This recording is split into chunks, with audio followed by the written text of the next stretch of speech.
Right Congress senior నేత రాజ్యసభ మాజీ సభ్యుడు డి శ్రీనివాస్ కన్నుమూసినట్టుగా ఇప్పుడే తెలుస్తుంది. ఆయన గుండెపోటు కారణంగా కన్నుమూసినట్టుగా కుటుంబ సభ్యులు తెలియజేశారు.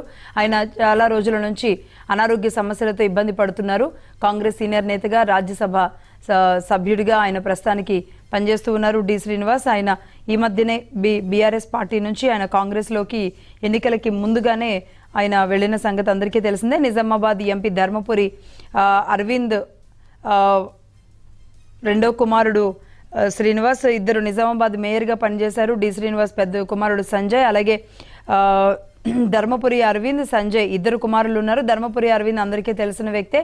డిఎస్ తర్వాత ఆయన కుటుంబంలో అరవింద్ రాజకీయాల్లో ముఖ్యంగా బీజేపీలో ఉంటూ వచ్చారు.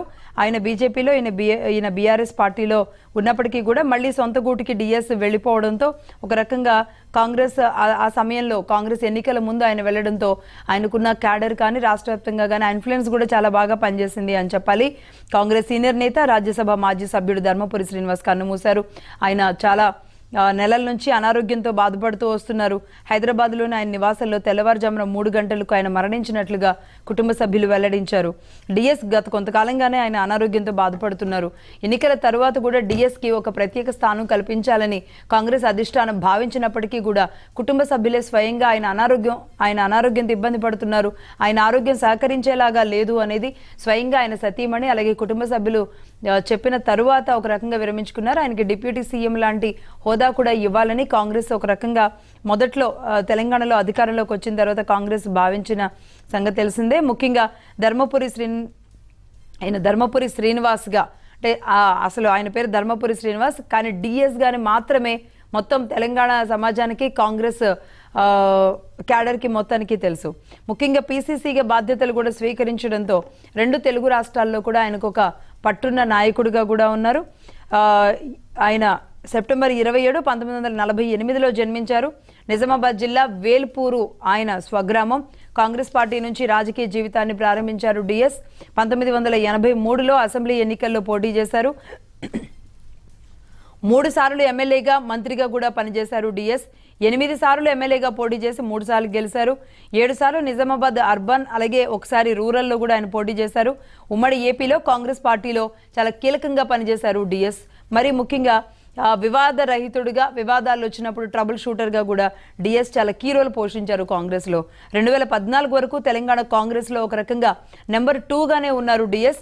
1988లో తొలిసారిగా మంత్రిగా బాధ్యతలు చేపట్టారు. డిఎస్కి 2 కుమారులు ఉన్నారు. నిజామాబాద్ ఎంపీగా చిన్న కుమారుడు అరవింద్ ఉన్న సంగతి అందరికీ తెలిసిందే. రాజకీయాల్లో ఒక ప్రత్యేక గుర్తింపు తెచ్చుకున్నారు డిఎస్. 2015లో కాంగ్రెస్కు రాజీనామా చేశారు. ఆ తర్వాత టీఆర్ఎస్లోకి మారారు.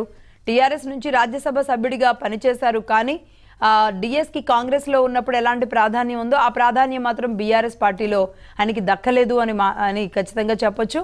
ఆయన రాజ్యసభ మెంబర్గా ఉంటూనే ఆయన ఎన్నికల ముందు ఆయన కాంగ్రెస్లోకి వెళ్లారు. 2004, 2009 ఎన్నికల్లో కాంగ్రెస్ విజయంలో కూడా చాలా కీ రోల్ పోషించారు. రాజశేఖర్ రెడ్డి గెలుపులో డిఎస్ ఇది చాలా కీలక భాగస్వామ్యం తెలంగాణ నుంచి అని చెప్పాలి. 2009లో కాంగ్రెస్ అధికారంలోకి వచ్చినప్పటికి కూడా ఆయన పూర్తిగా రాష్ట్ర వ్యాప్త కాంగ్రెస్ మీద కాన్సన్ట్రేట్ చేయడంతో 2009లో ఆయన ఓటమి పాలవడం జరిగింది. 2009 ఎన్నికల్లో బీజేపీ అభ్యర్థి ఎండల లక్ష్మీనారాయణ చేతిలో ఆయన ఓటమి పాలయ్యారు. మొత్తంగా అరవింద్ మాత్రం ఆయన లెగసీని కొనసాగిస్తూ వస్తున్నారు. బట్ కాకపోతే ఒక వివాద రహితుడిగా, ట్రబుల్ షూటర్గా కాంగ్రెస్లో ఉన్నారు.